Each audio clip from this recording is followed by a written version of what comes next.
皆さん、こんにちは。みーさチャンネル資格ハンター編です。最新の英語ニュースを読み上げますので、英語の試験勉強やスキルアップにご活用ください。Award-winning American journalist killed in Ukraine. March 13, 2022, 9:29 p.m. VOA News. Signs and pictures of those killed, including journalist Brent Renaud, are displayed on a fence during a protest against Russia's invasion of Ukraine in Lafayette Park near the White House, Sunday, March 13, 2022, in Washington. Brent Renaud, an award-winning American journalist, was shot dead in Ukraine Sunday, and his colleague was injured when their car was fired on near a checkpoint. Ukraine's Interior Ministry said that Renaud was killed in Irpin, an area near Kiev that has come under intense Russian shelling in recent days. The 50-year-old filmmaker from Little Rock, Arkansas, was in Ukraine to collect material for a documentary on refugees, the Associated Press reported. See also. Reporter's Notebook, both cared about people and truth. Renaud was traveling in a vehicle with Colombian-American photojournalist Juan Arredondo when they came under fire. Arredondo, who was injured in the attack, described the assault in a video taken in a Kiev hospital by Italian journalist Annalisa Camilli. "We crossed the first bridge in Irpin. We were going to film other refugees leaving," Arredondo says in the video, which was shared online. "We crossed the checkpoint, and they started shooting at us." Arredondo says that Renaud was hit in the neck. Both he and Renaud were Nieman Foundation for Journalism Fellows at Harvard University from 2018 to 2019. Kiev Regional Police released a statement saying that Russian troops had opened fire on the journalists. The U.S. State Department, United Nations, and former colleagues paid tribute to Renaud on Sunday. State Department spokesperson Ned Price described the attack as another gruesome example of the Kremlin's indiscriminate actions. "We are horrified that journalists and filmmakers, non-combatants, have been killed and injured in Ukraine by Kremlin forces," Price said on Twitter. "We extend condolences to all those affected by this horrific violence."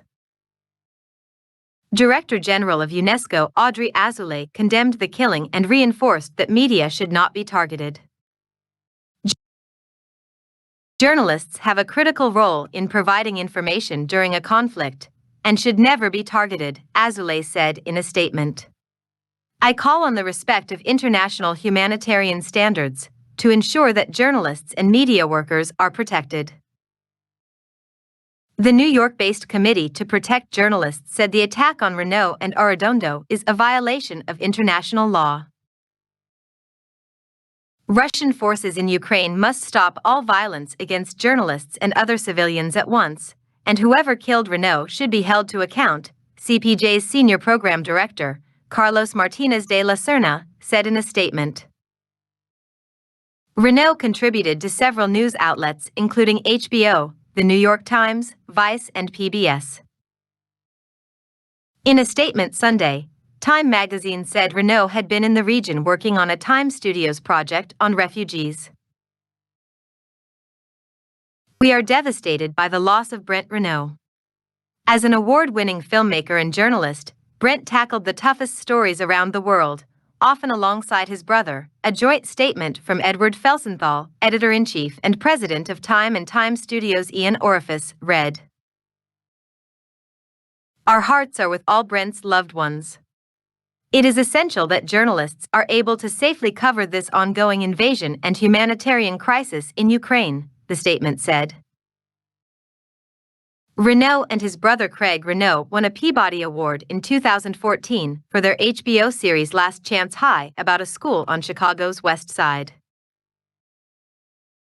Christoph Putzel, a filmmaker who together with Renaud won a 2013 Alfred I. DuPont Columbia University Award for their documentary on gun trafficking, paid tribute to his friend's dedication to reporting. "Nowhere was too dangerous," Putzel told the AP he was just the absolute best war journalist that I know. This is a guy who literally went to every conflict zone. It was his bravery, but also because he deeply, deeply cared, Putzel added. Russia troops are reported to have targeted several journalists covering the war in Ukraine. Media watchdog Reporters Without Borders on Saturday said that Russian soldiers fired at a vehicle carrying Victoria Roschina, a reporter for the Ukrainian media outlet Hromadsk UA, then robbed her. Swiss photojournalist Guillaume Briquet was fired on and robbed March 6. Like Roschina, he was in a car clearly marked press. Local media reported that his attackers took Briquet's passport, cash, laptop, and other equipment. Sky News on March 5 broadcast dramatic footage of its 5-person news crew being fired on as they flee their car and look for shelter. 2 of the journalists were hit in the attack. Some information for this article came from the Associated Press. 以上で今回のミーサチャンネルは終了です。最後までご視聴いただきましてありがとうございました。よろしければ高評価とチャンネル登録をよろしくお願いします。